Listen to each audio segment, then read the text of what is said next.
உள்ள இருக்கிற விஷய வாசனைகள் எல்லாம் பொந்தி வரும். இப்ப நமக்கு இந்த பழைய வீடுகள் எல்லாம் கீழே அறை இருக்கும், மேல தட்டு இருக்கும். சிலப்போ 2 வருஷத்துக்கு ஒருக்கா தான் திறப்போம். திறந்தாச்சுன்னா அதுல 8 காலி, கூரான், சிலப்போ பாம்பு, தேளு எல்லாம் இருக்கும். அதுக்குன்னு திறக்காம இருக்க முடியுமோ? திறந்து அதையெல்லாம் வெளியில போட்டுதான் கிளீன் பண்ணணும். அது மாதிரி இந்த மனசோட அறைய திறக்கிறத அதுக்குள்ளே இந்த 8 காலி, கூரான் எல்லாம் வரும்.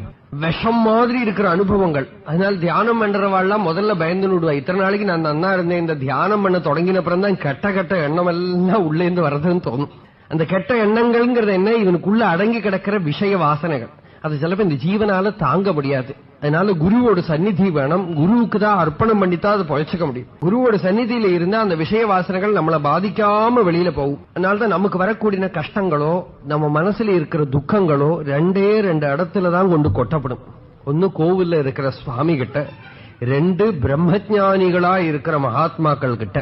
அப்படி அல்லாதுக்கு அசலாத்துக்காரர்கிட்டயோ ஃப்ரெண்ட்ஸு கிட்டயோ நம்ம சொல்றது ஒரு விதத்துல ஹிம்சை. நமக்கு தெரியாது, நம்ம தெரியாம பண்ற ஒரு ஹிம்சை.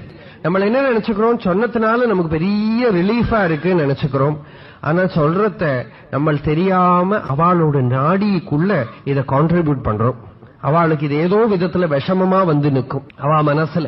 ஆனா ஞானிகளுக்கு கொடுக்கிறோமே, ஞானிகளை பாதிக்காதானா? ஞானிகளை கூட பாதிக்கும். ஆனா பாதிச்சாலும் அவள் அதை கருத்திக்க மாட்டான். ராமகிருஷ்ண பரமஹம்சருக்கு கண்டத்துல கேன்சரா வந்தது. எங்கேருந்து வந்தது? நம்மள மாதிரி இருக்கிறவா நிறைய பேர் கொண்டு கொட்டினதுதான்.